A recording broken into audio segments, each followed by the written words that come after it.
for the Hindus on Durga Puja celebrations. What does it say about Dhaka's pledge to protect its minorities? In the US, why Khalistani separatists are endorsing India's opposition leader Rahul Gandhi. In Switzerland, a model is murdered by her husband and her body parts are pureed in a blender. In India, the government expands the universal health cover to benefit senior citizens. In Europe, iconic car brands are stalling. We'll tell you why. In Afghanistan, the Taliban begins work on a long-delayed gas pipeline. What is the TAPI project and whom does it benefit? How Commonwealth nations are making a new move to seek reparations from Britain, and all about the Polaris mission, the world's first ever private spacewalk. All this and more coming up. The headlines first.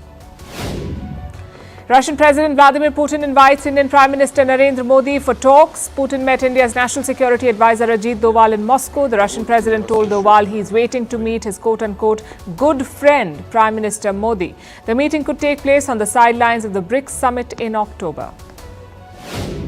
India and China discussed the resumption of direct passenger flights. This would end a 4-year suspension, which was triggered by the COVID pandemic and ongoing geopolitical tensions. Before 2020, there were more than 500 direct flights monthly between India and China. Staying with India, West Bengal Chief Minister Mamata Banerjee, will she resign? Mamata Banerjee says that she is, and I'm quoting, she is ready to step down in the interest of the people. The offer comes amid her government standoff with doctors who are on strike over the rape and murder of a doctor at the RG Kar hospital. The protesting doctors have refused to meet the Bengal Chief Minister. Israel strikes Syrian-controlled Golan Heights, killing at least 2 Hezbollah operatives. Just days ago, in fact, Israeli forces reportedly raided an Iranian weapons facility in Syria. In 1967, Israel seized much of the Golan Heights from Syria. The United Nations Security Council extends sanctions on the Sudan until September 2025. This includes an arms embargo, freezing of assets and travel bans. In 2023, fighting broke out between rival armed factions in the Sudan. The conflict has killed thousands and displaced millions. And Spanish Prime Minister meets Venezuelan opposition figure Edmundo Gonzalez. Last Sunday, Gonzalez fled to Madrid seeking political asylum.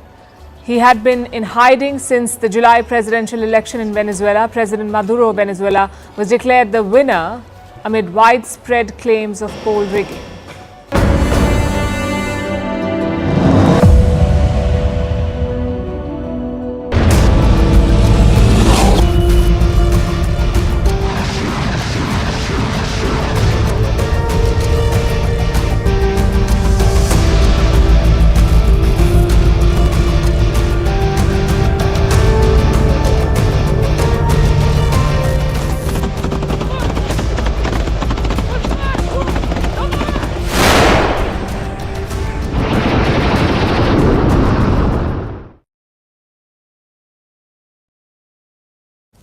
A bigger escalation in the Ukraine war is on the cards, not from Russia's end this time, but from Ukraine. Kyiv seems to be finally getting its wish. It has the weapons to strike deep inside Russia, but Ukraine was being held back by the West, specifically the United States. The US did not allow Kyiv to use long-range weapons to attack Russia. That seems to be changing now. The US is finally coming around. Yesterday, Antony Blinken was in Kyiv, that's the US Secretary of State, and he wasn't traveling alone. With him was British Foreign Secretary David Lammy. They met Ukraine's President Zelensky, and after the talks, Blinken dropped a big hint. We have adjusted and adapted as needs have changed, as the battlefield has changed, and I have no doubt that we'll continue to do that as this evolves. America says it is willing to adapt. What does that mean? It's being seen as a green light for Ukraine to use Western weapons for it to launch long-range strikes inside Russia. This would push the war deep into Russian territory. It could completely shift the battlefield, with Western weapons being used against Russia. Basically, we're talking about missiles here. Ukraine has 2 of them ready to go. The Storm Shadow, which is an Anglo-French missile, and the American-made ATACMS missiles. Both can hit long-range targets. They can travel as far as 190 miles, which is well over 300 kilometers. With that range, multiple targets would be in Ukraine's range, like airfields, large military bases, communication stations, logistics centers, fuel depots, ammunition warehouses. Potentially, there are 250 military targets. If Ukraine decides to hit them, it could cripple the Russian military. Kyiv, for sure, believes that this could be a game changer, that long-range strikes could end the war quickly. To defend our people, brave steps from all our partners are necessary. It's important to lift all restrictions on the use of American and British weapons against lawful targets on Russian territory. We need decisiveness also in regards to shooting down Russian missiles and drones in Ukrainian airspace. The further Ukraine can strike, the closer a just peace will be. America has been reluctant to do this. It has been wary of long-range attacks inside Russia, but in recent weeks, the US has been under pressure, mainly from its partners in Europe. You see, Ukrainian forces are stretched. Their incursion into Russia's Kursk region was successful. But now Ukraine is facing pressure in the east. Russian forces are closing in on Pokrovsk. This is a key Ukrainian city, an important gateway to the Donbas region.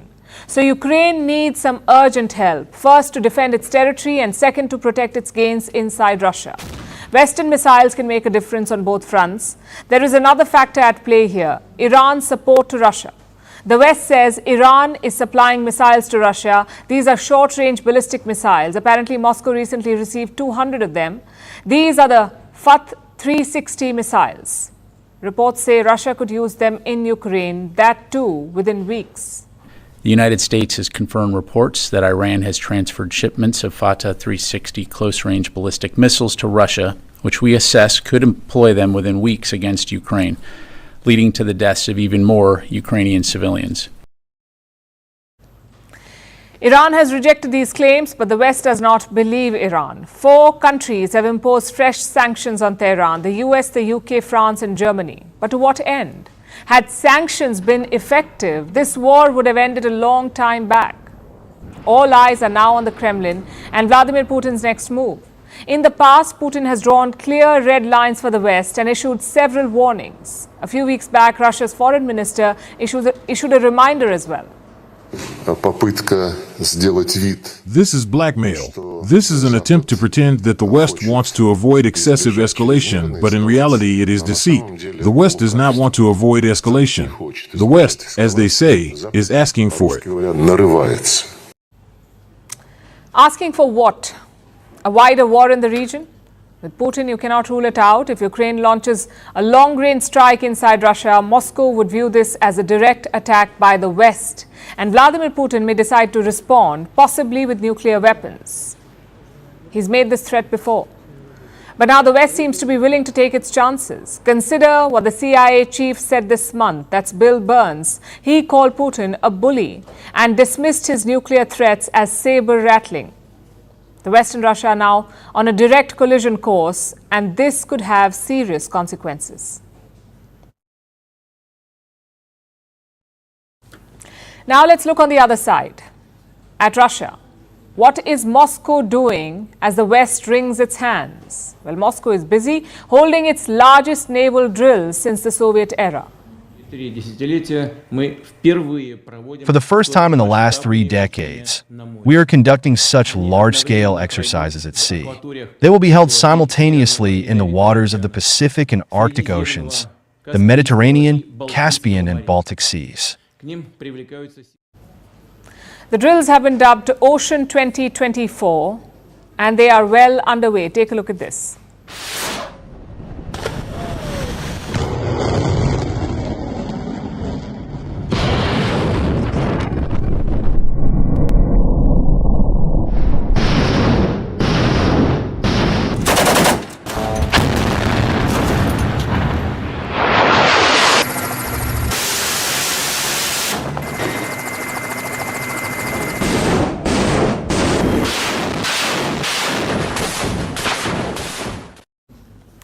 Russia isn't shy when it comes to showing off its naval power. The Russian Defense Ministry keeps sharing footage from the drills. Here's some footage that shows Russia's night drills. They tested out the Kh-35 Uran cruise missiles. They were fired from a corvette. Other warships launched Mosquito anti-ship cruise missiles lighting up the sea. And on shore, Russia was testing its Bastion coastal missile system, which fired Onyx. These are supersonic anti-ship missiles meant for coastal defense. All of this footage you're seeing was shared freely by the Russian Defense Ministry. Moscow is basically sending a message. We see that the United States of America are trying to maintain their global military and political dominance at any cost. With their aggressive actions, the United States are seeking to achieve a tangible military advantage and thereby break the existing security architecture and balance of power in the Asia-Pacific region. In fact, the United States are provoking an arms race. Putin says that the US is provoking an arms race, and his drills seem to say that the race is on. He's not backing down. Think about the scale of the exercise. Let's pull up the map for you to look at how the drills are spread. Russia has multiple naval bases in most of the regions. It even has a base in the Mediterranean in the city of Tartus in Syria. So Putin was not bluffing. He really can hold drills in 5 seas simultaneously, maybe more. Right now, though, the biggest theater for the drills is the Pacific. That's where the bulk of the Russian naval forces are, and they aren't alone. China is also taking part in Ocean 2024. This is the first of at least 2 joint drills being held this month. After participating here, China will host its own drills called Northern Interaction 2024. These will take place in late September. So that's 2 joint drills, 2 joint Russia-China naval exercises, back to back. It's definitely a message to the West. And the US has taken note, but Washington is trying to play it cool. These are 2 nations that don't have a long history of working well together, certainly not militarily. These are 2 nations that don't necessarily fully trust one another in the region or beyond, around the world. So we'll watch it and monitor, but there's no, there's no dramatic, imminent concern about it. Well, he may be right. The cooperation is not exactly dramatic. Look at the numbers. Russia says the ongoing exercise involves 90,000 military personnel, over 400 ships and vessels, 125 aircraft, and over 7,500 units of weapons and equipment. These were the figures given by the Russian Navy chief.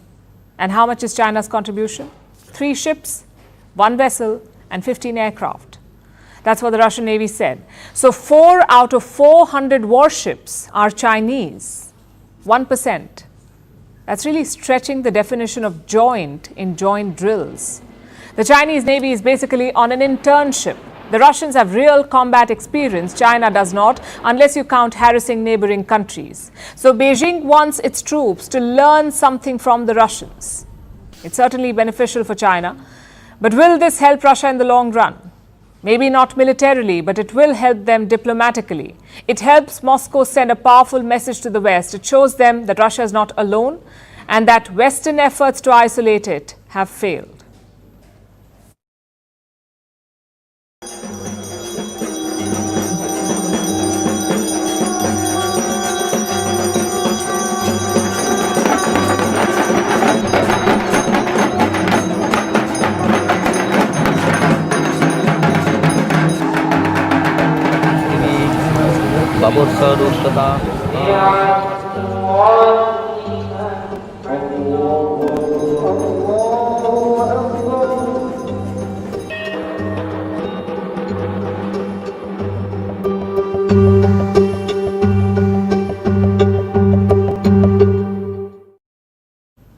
Durga Puja season is almost upon us. It's a major festival on the Hindu calendar, especially in Bengali culture. You can see major celebrations in West Bengal and Bangladesh. Though in Bangladesh, there's a rider. You may have to celebrate in silence. That's right, Dhaka's interim regime has issued an order. Hindus must pause puja activities during Muslim prayers. As you know, Muslims pray 5 times a day. The call to prayer is called azan. The prayer itself is called namaz. Now, Dhaka says puja activities must be paused 5 minutes before azan and also during the namaz. And this includes most puja activities like musical instruments or religious chants or the regular aarti, which is a sort of a light offering to the god. This decision was announced by the interim Home Minister. He says all Puja committees have agreed to this. Plans are also in place to provide round-the-clock security at Puja sites. And you can see why. Bangladesh's Hindus have been targeted since Sheikh Hasina's ouster. More than 200 attacks have been reported so far, so Puja sites could be prime targets. But was this hush order really necessary? Well, it's not unprecedented. Sheikh Hasina did the same thing last year. She asked Hindus to pause puja activities during Muslim prayers. So the order itself is not news or new. But it does reveal something about Bangladesh's society, about their secularism. It's not the sort of secularism that we see here in India or even in Western countries. It's a contradictory model. Let me explain. This is what Article 8 of Bangladesh's constitution says, that the country is secular. Now look at Article 2A. It says, Islam is the state religion of Bangladesh. Do you see the problem here? Bangladesh is a secular country with a state religion, which is why you see orders like this one. Dhaka may tolerate other religions, but Islam always comes first, and frankly, it's a slippery slope.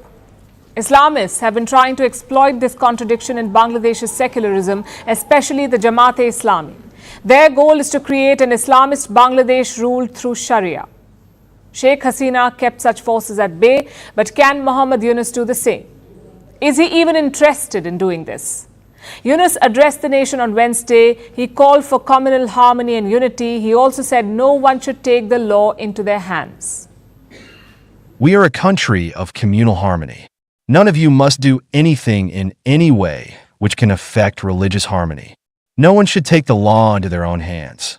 If anyone creates disorder in society by doing so, we will definitely bring them under punishment.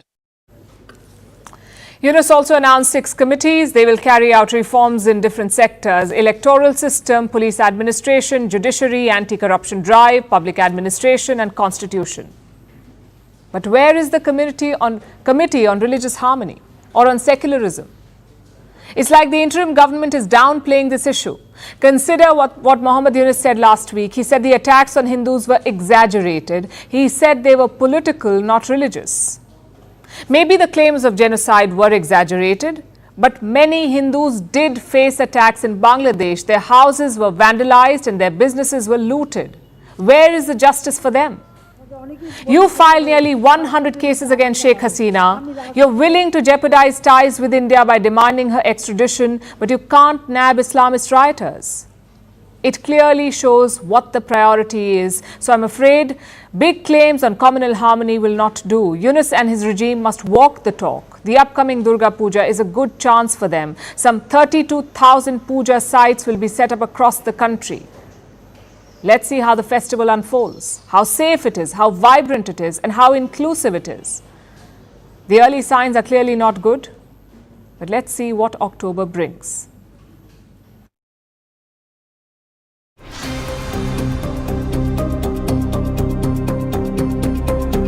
Whether he, as a Sikh, is going to be allowed to wear his turban in India.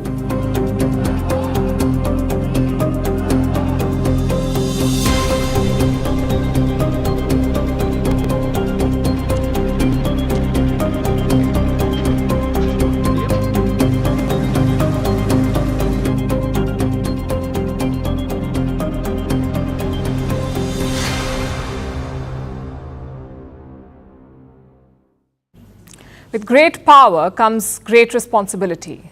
Someone should tell that to Rahul Gandhi.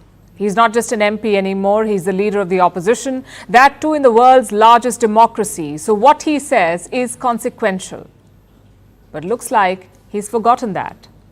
Rahul Gandhi toured the United States this week. He addressed the Indian diaspora, he spoke to journalists, he attended community events, and during one such event, he made a controversial statement. Rahul Gandhi suggested that Sikhs face discrimination in India, that they are fighting to uphold their culture. Listen to this. The fight is about whether he, as a Sikh, is going to be allowed to wear his turban in India. Or he, as a Sikh, is going to be allowed to wear a kada in India?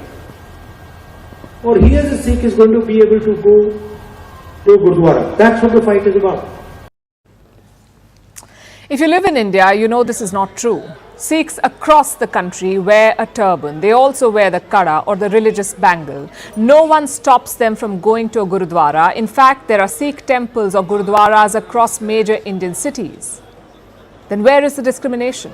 Where is the fight? The fact is, there is none. Which is why Sikh groups organized a protest outside his residence. Rahul Gandhi! Rahul Gandhi! Rahul Gandhi!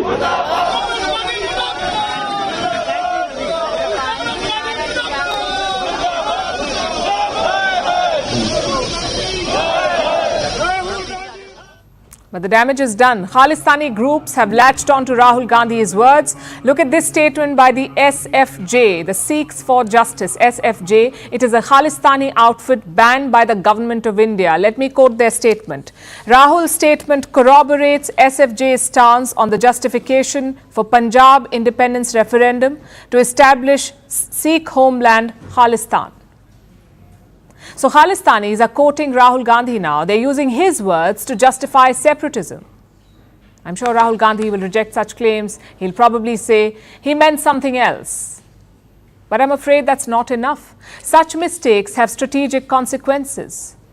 Just look at the name below the SFJ statement, Gurpatwant Singh Pannu, a man designated as a terrorist by India, a man at the center of a delicate diplomatic issue. Washington says India's spy agency tried to assassinate Pannu. They've also arrested an Indian national in this case, but India has rejected this allegation. At the same time, it is building its own case, a case against Khalistanis abroad. New Delhi is convincing or trying to convince the world that Khalistan is not some popular movement, that Sikhs are not under threat in India. And what does Rahul Gandhi do? Rant about Sikhs not being able to wear a turban or enter a Gurdwara or wear the kada. You see why this is a problem? Such statements undermine India's campaign. The US can now easily point to Rahul Gandhi's statements. They can say, look, your own opposition leader is saying Sikhs are not safe. So why should we believe you? And it's not an isolated incident. While in the United States, Rahul Gandhi met a group of lawmakers. Among them was Ilhan Omar. She has pushed anti-India regulations in the US Congress, like condemning so-called rights violations in India or designating India as a country of concern for religious freedoms. In fact, in 2022, she visited Pakistan-occupied Kashmir. She talked about rights violations on the other side in Jammu and Kashmir. The simple question is, why do all this? You could have met any US lawmaker in Washington. Why the anti-India one? All of this has been counterproductive for Rahul Gandhi. His US trip was about turning a new leaf. He's just led his party to a good performance in the general election. He's been chosen as leader of the opposition, so Rahul Gandhi has been riding high. In the US, he wanted to show this new version of himself, a confident and more popular one. But clearly it's backfired.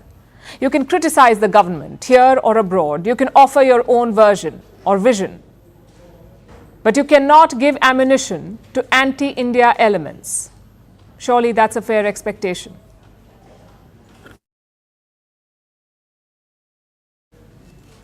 Now let's talk about women's safety. It's an issue that we've been raising for some time now, and the reason is very simple. Women are not safe anywhere. Not on the streets, and definitely not in their homes. Take this case, for example. A Swiss model was murdered in her home. The killer was her husband. But here's the gory part. After killing her, he chopped up her body parts, pureed some of them in a blender, and dissolved them in a chemical solution. Just the thought of it would make anyone shudder. Yet this is not an isolated incident. Every 11 minutes, a woman or a girl is killed by someone in her family. Every 11 minutes. Our next report tells you more. This is Kristina Joksimovic, a model, a former Miss Switzerland finalist, a mother of two. In February, she was found killed in her home. She was only 38. But it wasn't just any other murder. Kristina was killed by her husband. Now the 41-year-old admitted to the murder. But at first, he called it an act of self-defense. He said that she attacked him with a knife. He tried to protect himself, and that's how he killed her. But further investigation suggested otherwise. There was no evidence of any attack or any struggle. The probe found that Christina was strangulated. Her husband strangled her. But what he did after that was even more shocking. He dismembered her body. It was done with a jigsaw power model, a knife and garden shears. He then took those chopped body parts and put them in a blender. Those were then pureed, and he ended up dissolving them in a chemical solution. It was to get rid of all the evidence. He didn't succeed in his attempt, but the act itself was so monstrous, it's shaken the world. So what explains this brutality? The husband is currently in police custody. He hasn't given any reason for the murder, but prosecutors say he showed a lack of empathy, a sort of cold-bloodedness often seen only in serial killers. Also, this isn't the first such incident. Investigators say he has strangled her before. Apparently, he once grabbed Christina by her neck, banging her head against the wall. Now, this may be one of those murders that send shivers down your spine, but it isn't an isolated incident. Every day, somewhere in the world, a woman is murdered, either by her partner, or by a stranger, or by a system that fails to protect her. It's called femicide, the murder of a woman simply because of her gender. In 2022, 89,000 women and girls were killed worldwide intentionally. Basically, a minor or girl is killed by someone in her own family every 11 minutes. 55% of those murders were by their partners or family members. Forms remain unaccounted for. For many women, the most dangerous place is not on the streets, it's within their own homes. Like Christina, thousands die at the hands of their husbands, boyfriends or partners. What begins as love often spirals into fear, control and violence. So where does it end? Well, it can only change with stricter laws. We need stronger protections for women, harsher penalties for offenders, and most of all, we need to recognize that this is not a private problem, it's a societal problem. Women are not safe anywhere, and the onus of her safety, contrary to popular belief, lies not on her, but on the society that enables her perpetrators.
At the age of 72 after a prolonged illness, a part of the left movement as well as a deep legacy also goes away. Now, just to give a quick recap of what Sitaram Yechuri was all about, his thoughts, well, he was always seen as a more moderate, progressive face of the CPIM. A student of Jawaharlal Nehru University, and his days during JNU were used to fight back during the emergency times. He had spoken out against the Indira Gandhi's emergency which was proclaimed, and he was also arrested. But he had a mindset and a point of view which was international, many would say, and also very progressive in nature. It was then that he was impressed by meeting Prakash Karat and he joined the CPIM officially. He was of course a member of parliament for the Rajya Sabha till 2017, and apart from that he was also the general secretary or the part of the CPIM Politburo. Of course he never got to get that occasion to rise completely to the top, but he was also one of the most influential leaders as far as the opposition space is concerned. Sitaram Yechuri has always had a good equation with the Congress party, even at a time when the Congress and the left fell out, especially over the Indo-US nuclear.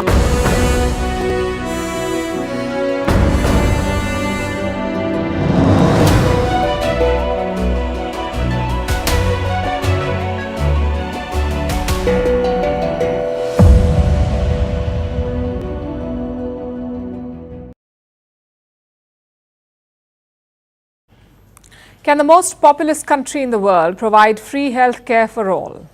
With over 1.4 billion people, it sounds like an impossible task, yet India is giving it a shot. Yesterday, the government made an announcement. It will offer a free health insurance cover. It will cover all Indians above the age of 70.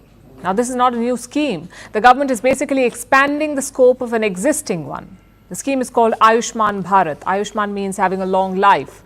This scheme, Ayushman Bharat, was launched in 2018. Back then, it was aimed at lower income groups, around 100 million poor and vulnerable families. This is the bottom 40% of India.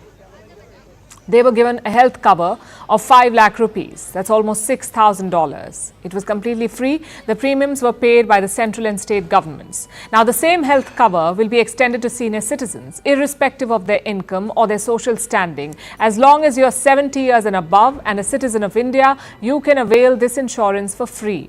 The government says this will benefit 60 million citizens of India. This scheme checks most of the boxes. It covers all citizens without any preconditions. Even pre-existing diseases are covered. Now, seniors above 70 are a vulnerable lot. Many of them suffer from ailments. The health cover will be offered to them without any preconditions. Even if you have a health insurance policy, you qualify for the Ayushman Bharat. It won't affect your existing policy in any way. And where can this health cover be used? Ayushman Bharat has a network of nearly 30,000 hospitals. Over 12,000 of them are private hospitals. For senior citizens without a health cover, this is a big relief. They face the highest risk of a medical emergency. And 98% of senior citizens in India do not have a health cover, 98%. If they fall sick, they risk losing their entire life savings. So this initiative should certainly be welcomed. But India is still a long way off from universal health care. 72 out of 195 countries in the world have some form of universal coverage, so universal health coverage. 72 countries. Broadly, 2 models exist. In countries like the UK, healthcare costs are entirely covered by the government. In other cases, they fund healthcare through private and public contributions, like in Germany, where both the employer and the employees contribute to a fund, and that fund pays for healthcare for all. Private insurance is available for those who want it, but all Germans get the same level of treatment. In comparison, Ayushman Bharat has its limits. There is a cap of 5 lakh rupees, which may not be enough for those above 70 years of age. What's worse, if 2 members in one family are over 70, this 5 lakh cover will be split between them. This is what insurers call a family floater. Also, the quality of care could differ from one hospital to another. There have been complaints over implementation as well. Earlier this year, some private hospitals raised concerns. They reported delays in receiving payments. State governments were blamed for this. They weren't allocating enough funds for this health insurance scheme. This caused issues for the hospitals, but it was the intended beneficiaries who really suffered because hospitals ended up reducing the services they offered under Ayushman Bharat. The government has been trying to find solutions to these problems, like setting up a health insurance regulator, a watchdog for the entire sector, one that regulates both private and government insurance schemes. The sector could certainly use one. Today, over 40 crore Indians do not have a health cover, and 68% of those who do have one, who have a health insurance, do not have adequate coverage, 68%. The cost is a major hurdle for most of these people. What's worse, health insurance premiums are taxed. There's an 18% GST or goods and services tax. The government is rethinking these taxes, and that would help. So in conclusion, let me say this. Ayushman Bharat is the beginning of a reset of India's healthcare. It's a step in the right direction, but we have a long way to go.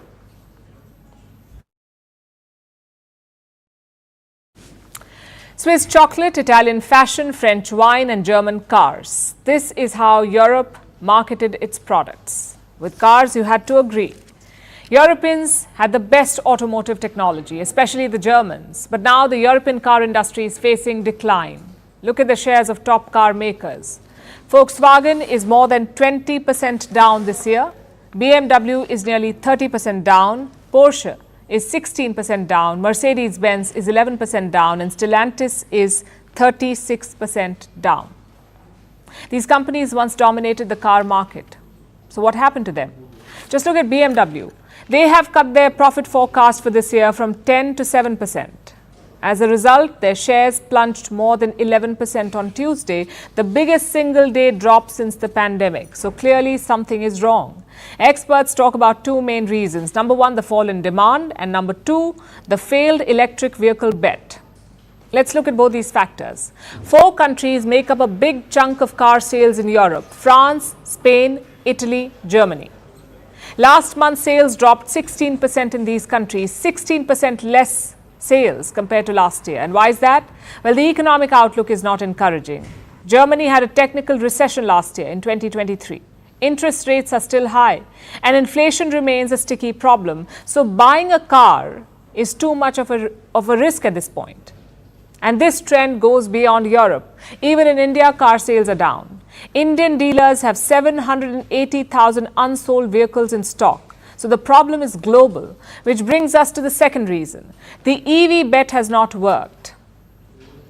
You see, EV or electric vehicles cost more than combustion engines. The running cost is less, but the initial buying cost is way more. So customers will look for the best deal. Enter Chinese EV makers. A BYD car, BYD is a Chinese company, a BYD car costs less than 38,000 euros. A Volkswagen EV costs about 46,000 euros, and the BYD comes with more features and trendy looks. So which one would you buy? Obviously the Chinese one. Thus, European car makers are losing out in the EV market. Stellantis made up 4% of EV sales in 2022. They're down to 2.7%. Volkswagen Group was at 7.5% in 2023. They're now down to a little over 6.5%. Mercedes has fallen from 2.5% to 1.9%. As a result, some of these companies are cutting costs. Like Volkswagen. They're thinking about closing a factory in Germany. Imagine that, a Volkswagen factory shutting down in Germany. The question is, can they reverse their fortunes? Well, Europe is doing two things. One, they're delaying their EV goals. A lot of European car makers promised to phase out combustion engines by 2030, but now they're saying that's not possible. Volvo, Volkswagen, Mercedes, all of them are delaying their target, meaning they will keep selling more combustion engine cars and hybrids. That's the first thing. Secondly, they're rethinking their China strategy. The European Union had planned to impose tariffs on Chinese EVs, but European car makers are not thrilled. Why? Because China may respond with a tit for tat. Beijing can easily slap tariffs on European cars, which will hurt the likes of Volkswagen. European brands make up 20% of China's auto market. So they're keen to protect it. We saw similar statements and sentiments from the Spanish government. First, they supported the tariffs. Now they say, let's rethink. But tariffs or no tariffs, European car makers face a bigger challenge, the challenge of being outdated. The same thing happened to American car makers. They once dominated the auto market, but today America's car belt is a ghost region. They simply couldn't keep up with the new trends and innovations. Europe is now facing the same problem. Yes, their cars are known as status symbols, and yes, the quality is still top-notch, but they're not futuristic, not like a Tesla or a BYD. So European car makers need an ideological revamp. If not, the era of their dominance could be ending.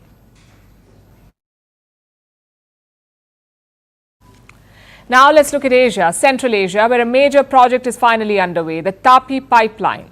The pipeline will transport natural gas through 4 nations: Turkmenistan, Afghanistan, Pakistan and India. That's why it's TAPI or TAPI pipeline. It was first proposed back in 1995. Construction began only in 2015, but the work has constantly been delayed because of the instability in Afghanistan. But now, Afghanistan is firmly under Taliban control and they want to build the pipeline. So yesterday, the Taliban began the construction work amid great fanfare. So what is this controversial pipeline? How will it benefit the 4 countries it passes through? And can it really be built through the hostile neighborhood? Our next report has the details. May God grant them and our officials the success by which this project and this convoy that has reached this stage should reach their final destination. That was Hassan Akhund, senior Taliban leader and the acting Prime Minister of Afghanistan. He was in Turkmenistan yesterday, at a town near the Afghanistan-Turkmenistan border.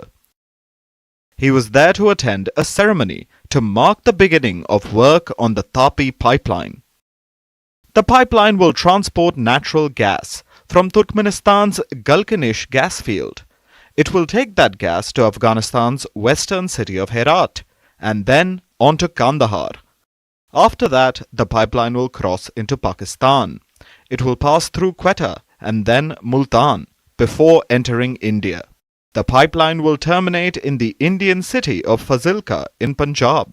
So you can see this pipeline will connect 4 countries: Turkmenistan, Afghanistan, Pakistan and India. It's an ambitious project.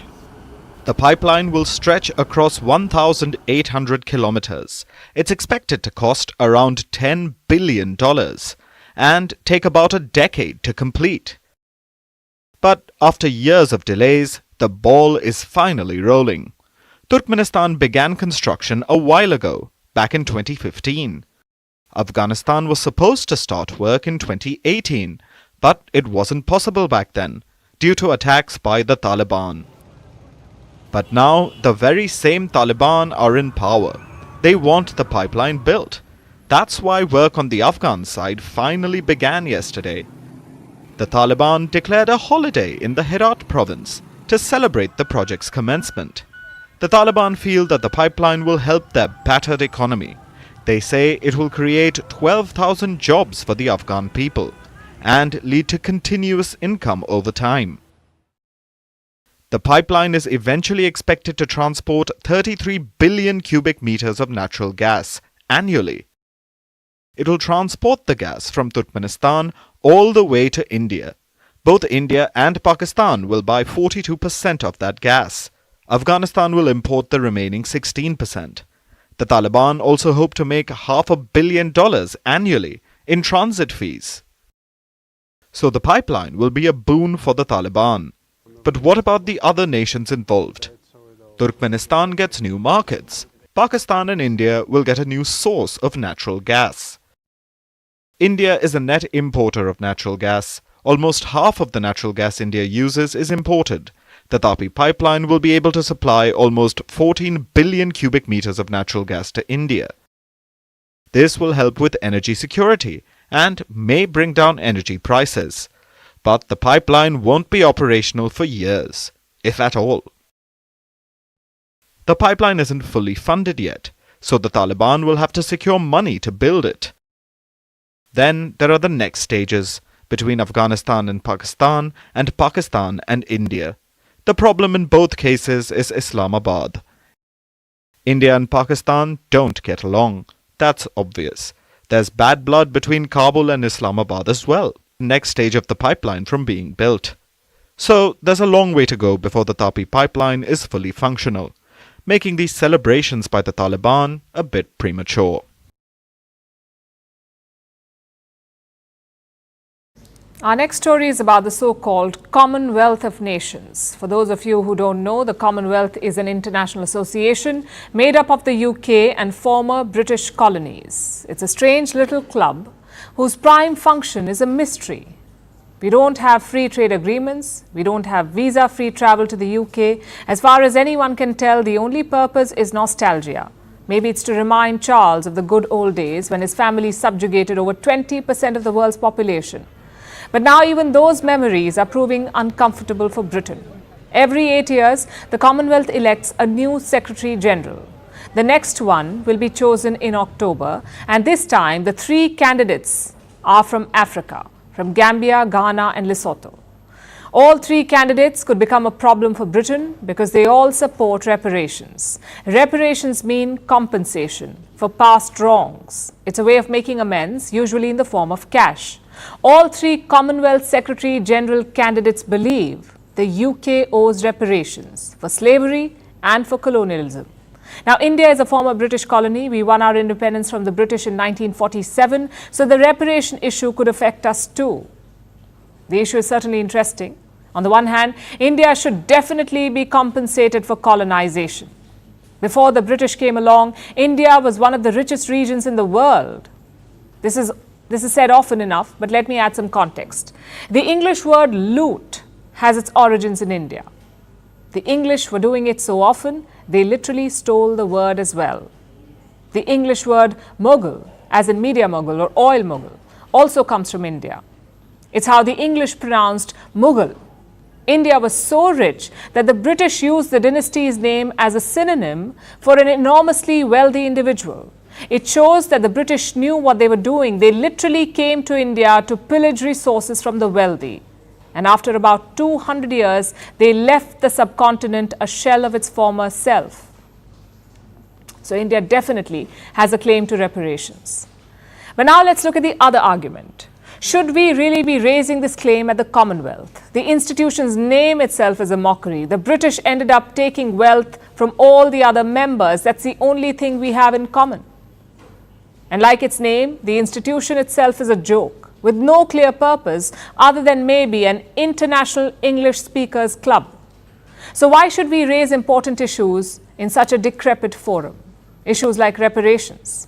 There's no chance the Commonwealth will move the needle, no matter how persuasive the new Secretary General might be. The group just doesn't have the mandate to pull it off, or anything else for that matter. Which brings me to the next point. Why are we still members of such a pointless institution? It may have made sense in the last century, when Britain was still an economic force, but now the country is on its last legs. It is steadily losing its clout, its economy is on the ventilator, the population seems to detest anyone who wants to migrate there, even people they once colonized. So then, what is the point of sticking around in the Commonwealth? It's a question that India should think hard about. Perhaps it's time to shed the old colonial ties and chart a separate path. Perhaps it's time to abandon the sinking ship that is Britain. New Delhi hasn't tried to do so yet. Maybe because of pity or just for a laugh, but until India decides to quit the Commonwealth, it should throw its weight behind the next Secretary General, not just for the money, but also to see Charles and the gang squirm as they try and get out of it.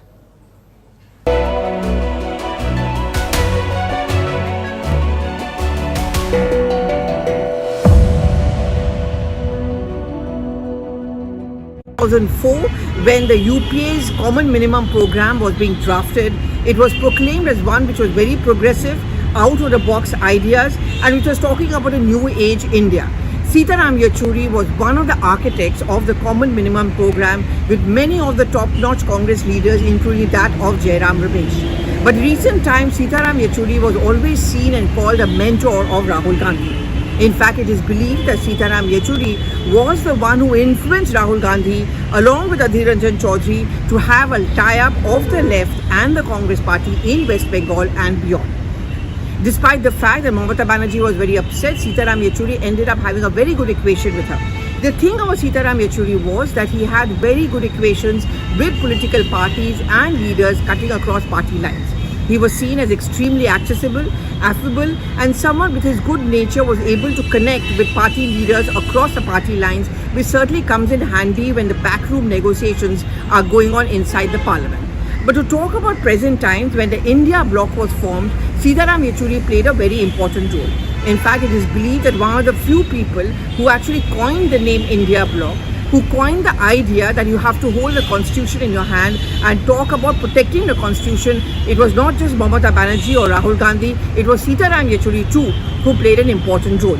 While Mamata Banerjee had a problem in negotiating or talking or communicating with Prakash Karat, who was considered to be very uptight by many, in Sitaram Yechury, the situation was very different. He was considered to be very progressive, not as rigid in his point of view as very often the left are, not very averse to the idea of India having a kind of economic ties as far as America is concerned. And thereby stands the legacy of Sitaram Yechury. At a time when many people talk about left withering away, of left not being in sync with the modern times, Sitaram Yechury was that person who was able to bridge that gap. This could be seen as a huge loss, not just to the left, but it is also a huge loss as far as the India bloc and for Rahul Gandhi personally and for the Congress party to have that one person who could be a mentor for them, who could help them out in bad times. In that sense, one can understand why almost every leader cutting across party lines are mourning the loss of Sitaram Yechury, who was also known for a bright and wide smile he would greet even his worst detractors and opponents with.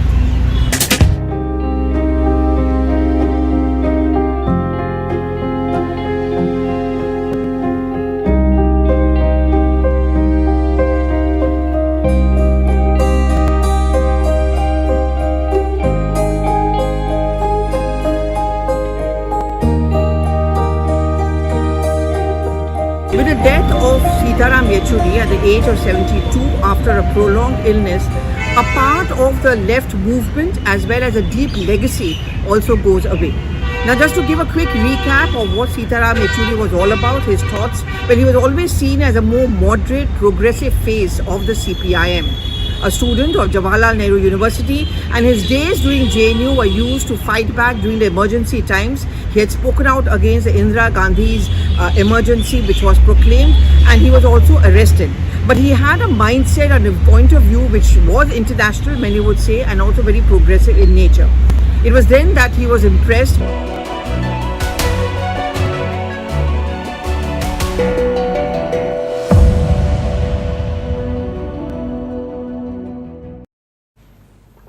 And now it's time for Vantage Shots, images that tell the story. The Harris campaign may have got Taylor Swift, but looks like the Trump campaign has one-upped them as Joe Biden dons a Trump campaign hat in New York. Protesters clash with police after the Argentine Congress blocks a pension hike, and British Formula One star Lando Norris drives a McLaren made out of Lego. And finally, we're taking you back in history. On this day in 1959, the Soviet Union launched the Luna 2 spacecraft. It became the first vehicle to reach the moon's surface and the first to touch another celestial body. Unlike today's spacecraft, Luna did not have a smooth landing. In fact, it simply crashed into the moon's surface. We're leaving you on that note. Thank you for watching. We will see you tomorrow.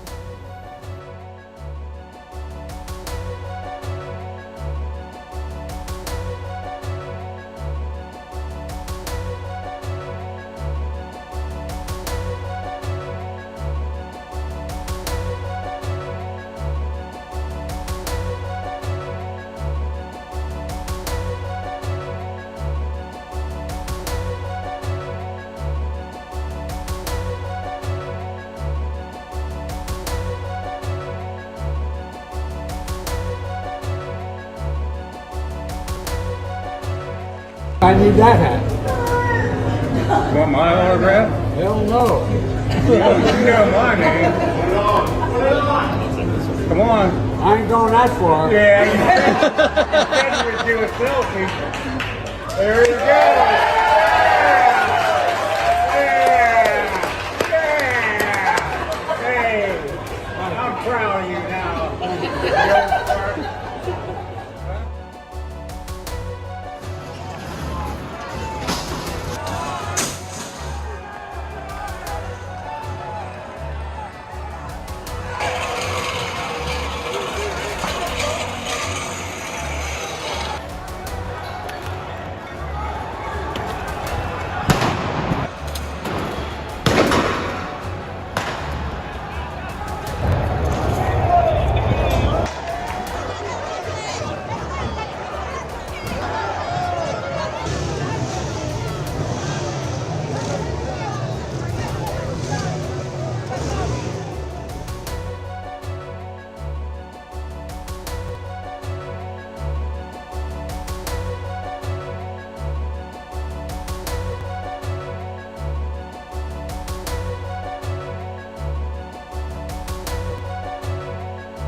Hello and welcome to the late night edition with me, Ayushman Singh Jambal. Big breaking news coming in at the top of the bulletin, where India and China have agreed to work with urgency for disengagement at the line of actual control. National Security Advisor Ajit Doval met with his Chinese counterpart Wang Yi on the sidelines of the BRICS meeting in St. Petersburg in Russia. Both nations have vowed to rebuild ties between India and China. The National Security Advisor conveyed that peace in the border areas and respect for the line of actual control are essential for normalcy. Is the pitch coming in from the National Security Advisor Ajit Doval, who after meeting Vladimir Putin also met his Chinese counterpart Wang Yi amid the situation at the line of actual control as tensions persist at the line of actual control between India and China. I'm joined by my colleague Siddhant Mishra, who's been tracking all the developments when it comes to this outreach from the National Security Advisor in Russia. So Siddhant, when it comes to Prime Minister Modi's peace message that has been conveyed by NSA Doval to Vladimir Putin, but at the same time, India also trying to pursue a sense of resolution with the Chinese authorities when it comes to the situation at the line of actual control. Well, absolutely, Ayushman. In fact, India also looks forward for opportunity to engage with Chinese, and this was an opportunity for the Indian side as NSA Doval was in Petersburg for NSA BRICS meet, and in fact something very interesting has been said in the release that we have received from Ministry of External Affairs as far as the bilateral meeting which took place between two sides in St. Petersburg is concerned. And NSA Doval categorically conveyed that peace and tranquility in border areas and respect for LAC are essential for normalcy in bilateral relations. Both sides must fully abide by relevant bilateral agreements, protocols and understanding reached in the past by the two governments. So the standard position of Indian government is still the same. Perhaps Chinese side wants more. Chinese side wants talks on more trade and other important areas of bilateral relationship. But India's standard position is first discussion on the border issue and then anything else. And perhaps the same was reiterated by EM S. Jaishankar during an interaction in Geneva this morning. Back to you. Right. Thank you, Siddhant, for getting us that big piece of breaking news that's coming in. So beyond the peace push, when it comes to the situation between Russia and Ukraine, India also pursuing a resolution at the line of actual control. We're shifting focus back home, where a big piece of breaking news that's coming in after Mamata Banerjee said that she will resign over the RG Kar rape and murder, and the fury on the streets of West Bengal for the past 1 month. Leader of the opposition in West Bengal, Suvendu Adhikari, has hit back at Mamata Banerjee after her big statement that she will resign. Suvendu Adhikari has said that this is nothing more than political drama by the West Bengal Chief Minister. Suvendu Adhikari has also said that she does not want her meeting with the protesting doctors to be televised, as she will be exposed. That is the big piece of breaking news that's coming in as the war of words between the BJP and the TMC continues to escalate. Remember, Mamata Banerjee has made a huge